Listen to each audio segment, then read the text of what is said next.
Hey guys, welcome to Art with Addie. I'm Addie and this is where you learn how to paint.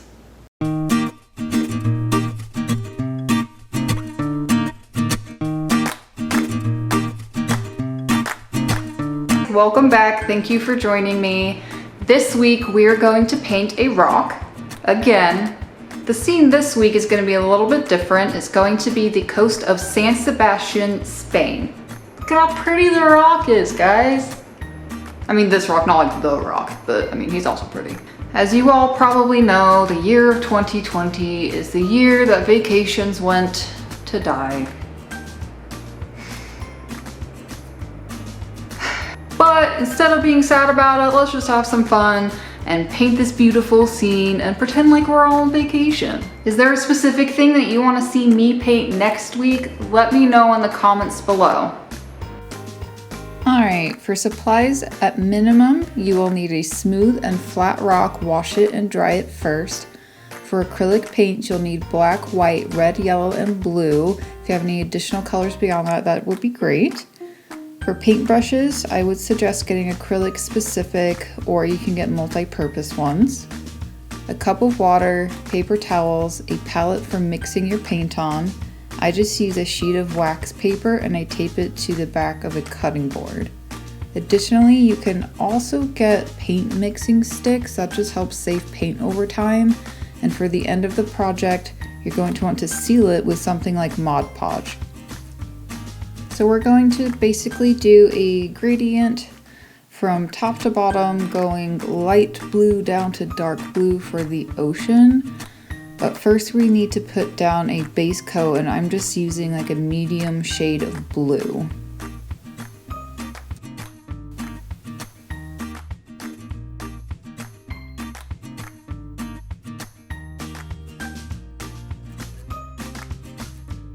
I'm going with a flat, fairly wide brush here that is soft, just to get a basic coating on this rock.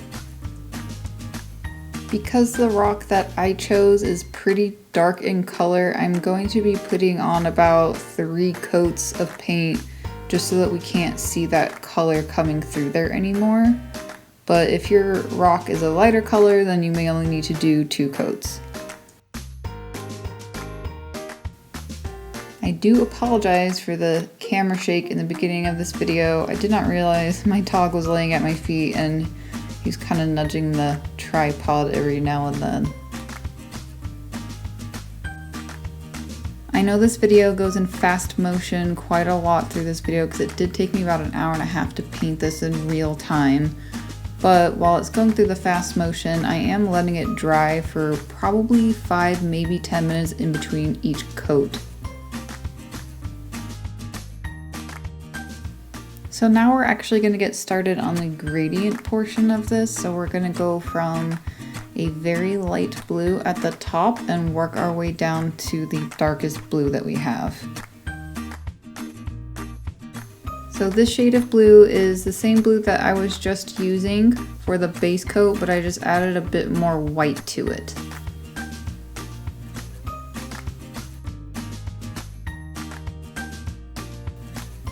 So for the first coat here on top of our base color, we want to be nice and gentle so that we don't smudge the color too much underneath.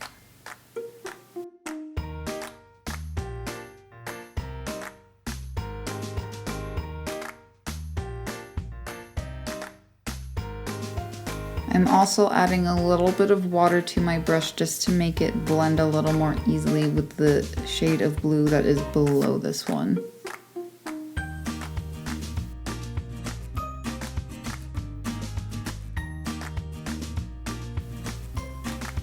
Next, we're going to go with a little bit darker blue.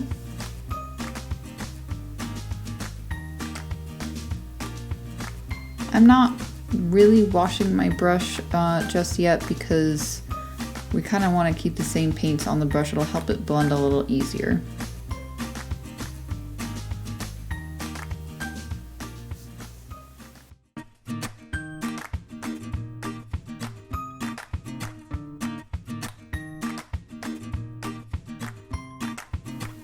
Alright, so we're going to go with the darker shade of blue here, and this is basically where the ocean meets the sky.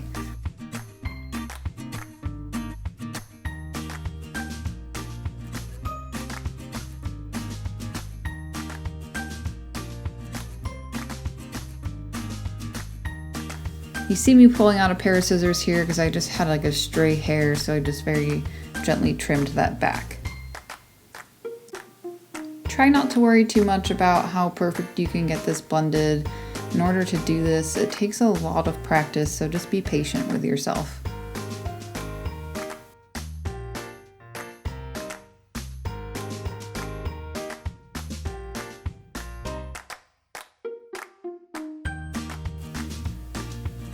So I already have a tube of a darker blue, so I'm mixing that in with the last blue that I was using. If you don't have a bunch of different shades of blue, you can just keep adding a tiny bit of black to it.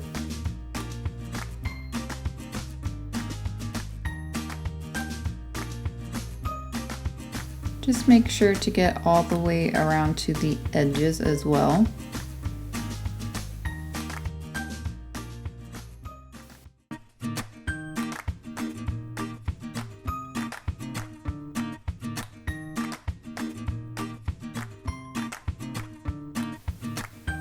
Here I'm taking the darkest blue that we're going to use, but I'm mixing it with water just so it's a nice thin coat to blend it in first.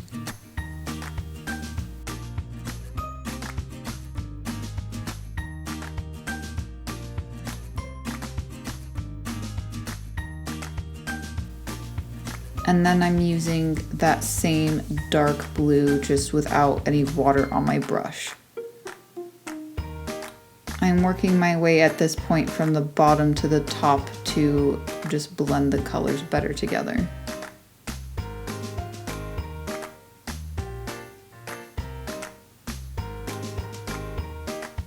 Since we have basically all the blues that we're going to be needing, I am doing a side to side swipe now just to help the colors keep blending in. And as I move up, I am dabbing my brush back into the lighter shades of blue just to make it consistent.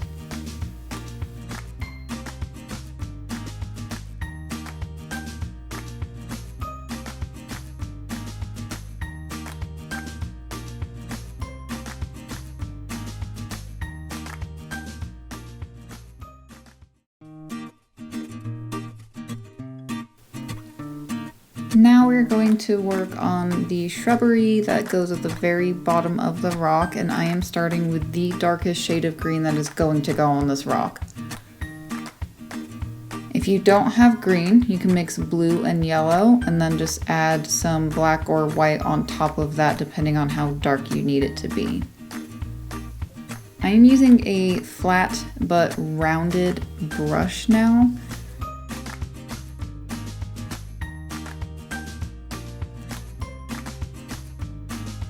I'm using the brush more on its side and doing a very light dabbing technique so we get a nice fluffy texture for the bushes.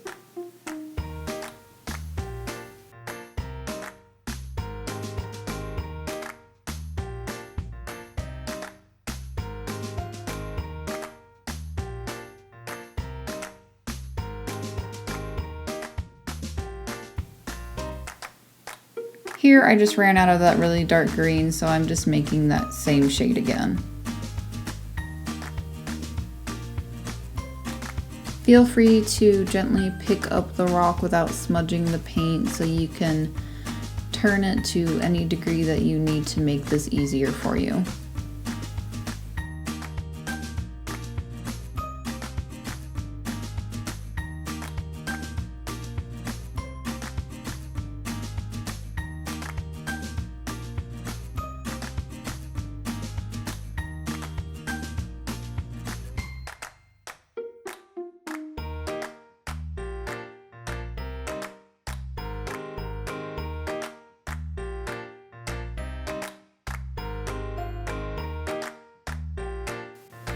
Next, we're going to start working with brown. If you don't have a brown, you will need to mix red yellow, and blue together until you get the right shade that you need. It can sometimes be difficult to get the right shade of brown, so if you can buy one that's already pre-mixed in a tube for you, it'll make your life a whole lot easier. I'm using a more pointed, thin, fine tip brush for this next part.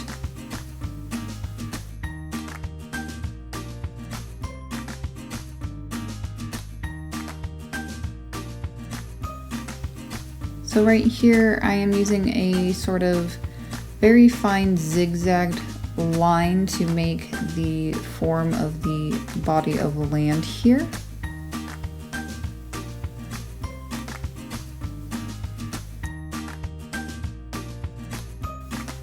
This part definitely does not have to be perfect. I got this from a picture that my parents took on a vacation, and I'm sure that parts of the scene change throughout the year and the water isn't going to be exactly the same every time, so it's okay if it's not quite perfect. So the bottom of this cliffside here is basically rocks at the bottom, and then it works up to some kind of dirt rocks and then fades into green shrubbery at the top of the mountain or cliffside here.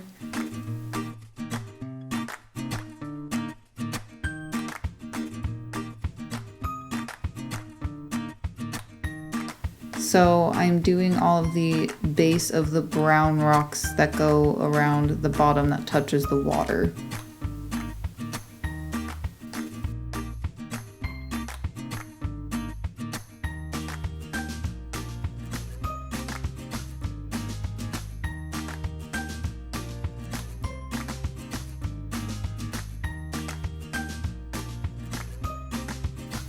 Here I'm going in with that same shade of dark green that we just used, and I'm putting in some greenery that goes on the top and back end of this cliffside.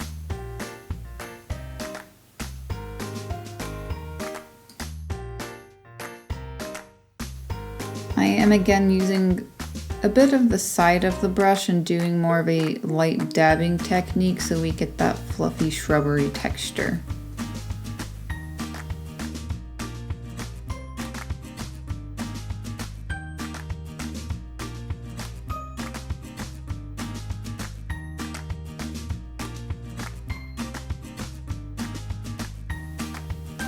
We're going to go with the next shade lighter of green, and we're going to be working on that bottom portion again with that same flat rounded brush.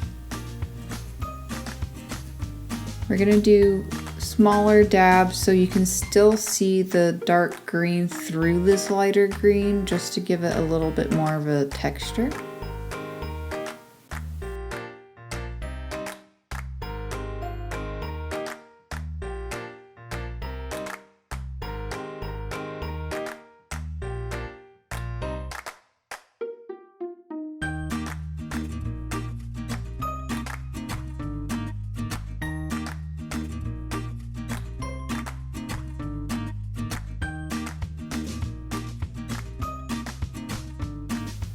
You're going to do the same thing to go on top of the other green that we were just working with. And just a little bit of highlight where the sun might hit the cliffside here.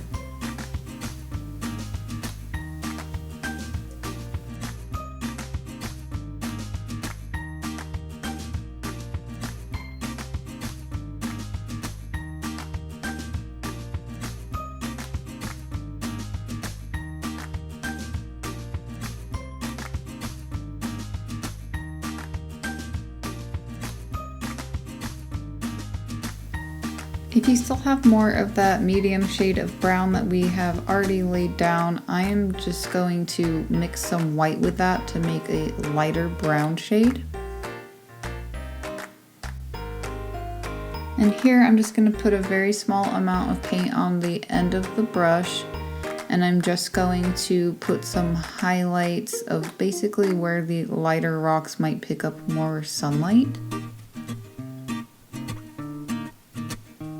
I am doing a sort of stippling technique, which is just using the very tip of your brush and making tiny dots and making them just a little bit far apart so that you can tell that they are separate little dots. I'm using the shade just kind of sporadically over the entire shape of that base brown that we just put on.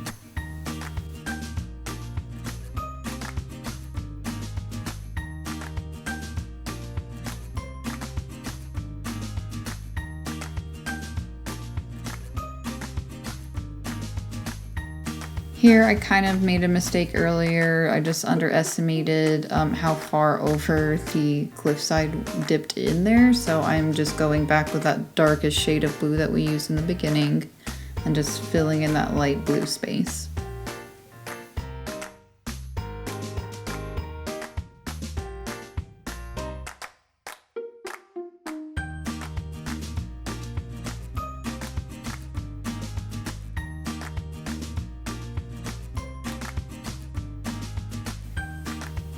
Here I'm using the same shade of green that we were just using to fill in basically the rest of that light blue that you see on the cliffside.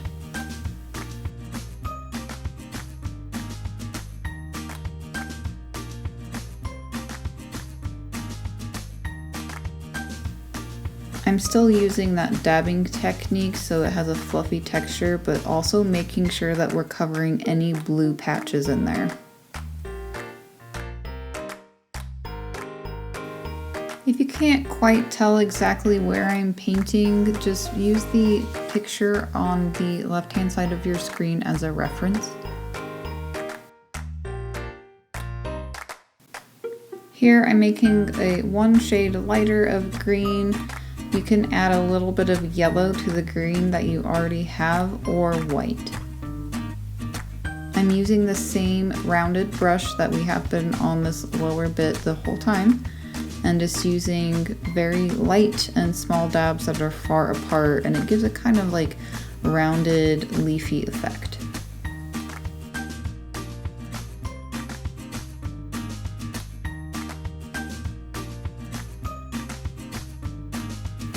Alright, we're going to add even more highlights into the brown rocky area with a much lighter shade of brown.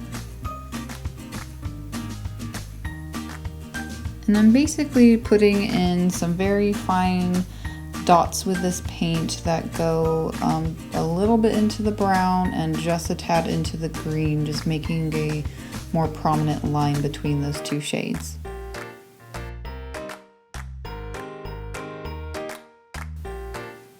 Be sure to really take your time now because we are working with much finer details and smaller brushes.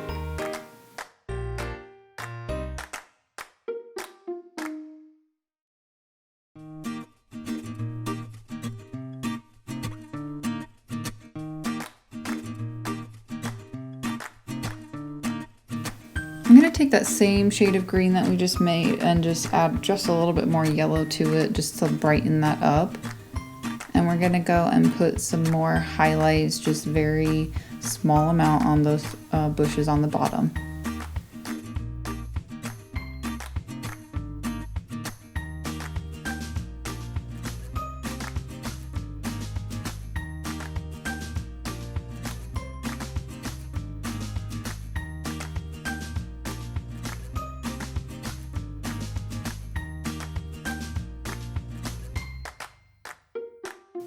Next, we're going to go with just plain white, so make sure that your brush is very clean. And we're just going to make a zigzag line, just like that very first brown zigzag line that we made, right between the brown and the blue along the water line.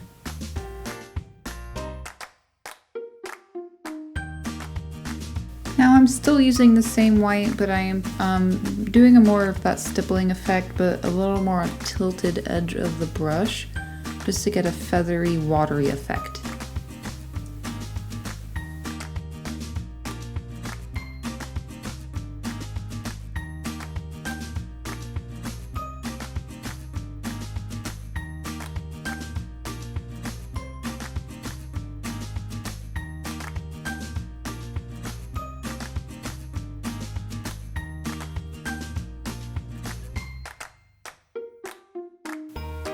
And now we're going to make a more prominent, bright white, squiggly kind of wavy line to go throughout the entire waterline here.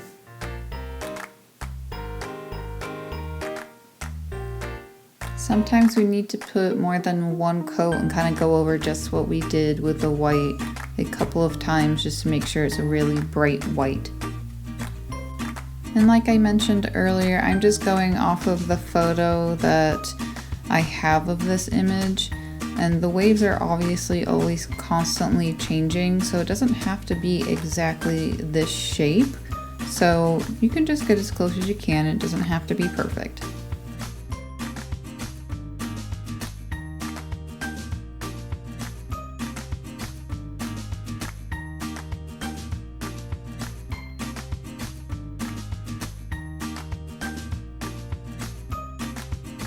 Now I'm kind of just sporadically filling in this area of blue between that solid wave and the brown with just some white dots just to give it a little bit lighter shade of blue.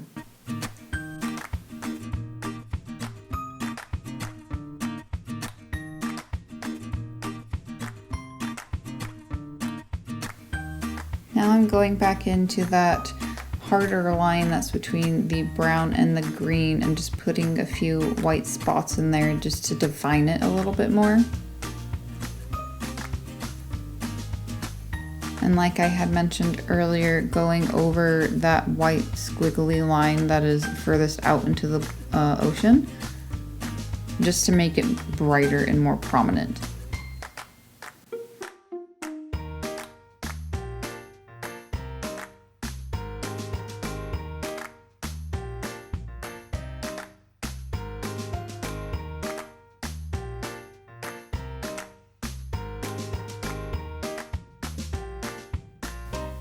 Now I am mixing a very pale blue, so whatever shade of blue you have, a lot of white to that, and just making very small stippling on the space that goes between the brown line and the furthest away white squiggly ocean water line.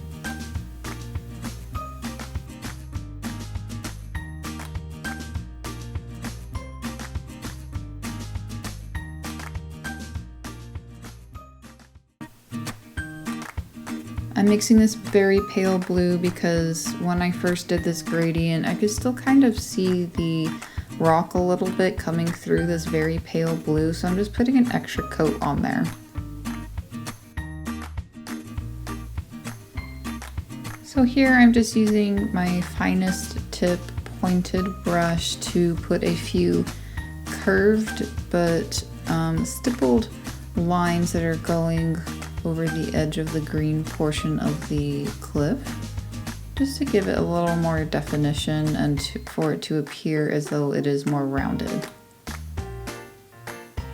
I am going again just below those white dots with that brown color, just to give it a little more depth. Alright, now is the time to take a little bit of time and just see if there's anything else that you can blend a little easier. If you need to add some more details, feel free to do that and make it your own. So the last thing that you're going to need to do at the end of this project, once the paint has completely dried, is to use a sealant such as Mod Podge. You can follow the directions on the back of the bottle, but you're going to need a large but soft brush, and you just brush it right over and it will cure to where you can touch it within a couple of hours, but it will need a few weeks for you to be able to put it outside. Thank you guys so much for watching again. I hope to see you guys next week. Don't forget to like this video and also subscribe to Art with Addie YouTube channel so you can get notifications when I post a new video every Tuesday. If you guys want to see a sneak peek of what I'll be working on for the next week, be sure to follow me on Instagram. There might be something here for you to click on.